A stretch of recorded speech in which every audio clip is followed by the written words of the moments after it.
Hey everyone, today we're going to look at a game from Jeux Fascat. It's a little French company and the game is Hidden Pieces. So it's a print and play that you can find in the link below. So the way it works is you will receive a few sheets like this. So you'll get one board for each player. So you can play with more than two players. There's different, I'll explain in a second. And then each player will get some little cutouts like this little square that you can cut. And then a few model to do during the game. So the way it works is you can either print these and then pick one random, or you can just keep them on your phone and pick one at random. So let's say we end up with this one. So that's going to be the one we're going to try to reproduce. So each player will have their sheet and their little 17 square, but there are only 16, so there will be one left. And then you need to find which one is left to win. So let's say we need to represent this one. So each player will start and then go. Each player do it at the same time, and you need to place them as fast as you can. So I'm gonna, okay. So I know this one, okay, we'll go here, and so on, until I have them all, and then one will be left. So I'm gonna do it real quick.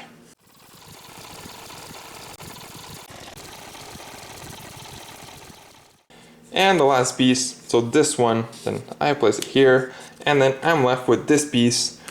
So if I did it before my opponent, then I win the game.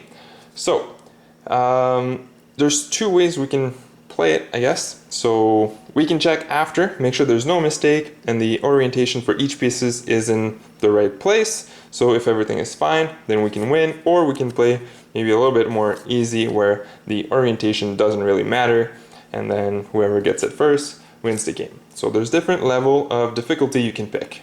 The other way you can also play is by having only one person doing it and the other person telling you or telling the other player where to place and how to place them. So one player will have access to this grid here, and then he's going to give directions on how to place them. So let's say he's going to say number 4 at the top right, but depending if it's sitting on the other side, then you need to say like bottom left. So you gotta keep that in mind. And the 4, does it have to be facing this way or this way? So you gotta give very clear indication, like explanations, to make sure they place it in the right order. Because here, well, that would be wrong. So you have to say like sideways facing on your right. So that's my left, but that says right, or doesn't matter where you sit. But you really got to work on your ability to give clear directive or directions. Sorry about that word.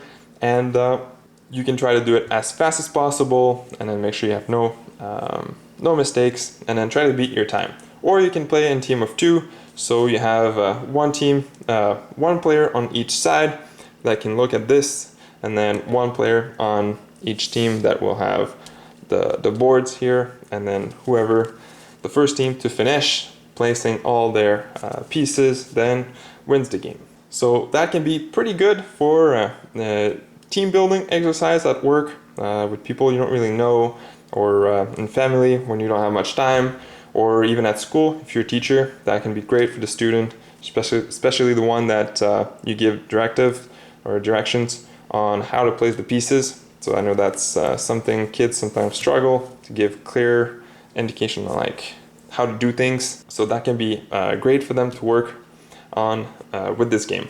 So that's it. So if you're interested, the link is down below, and you'll also find the rules in English. And that was Hidden Pieces.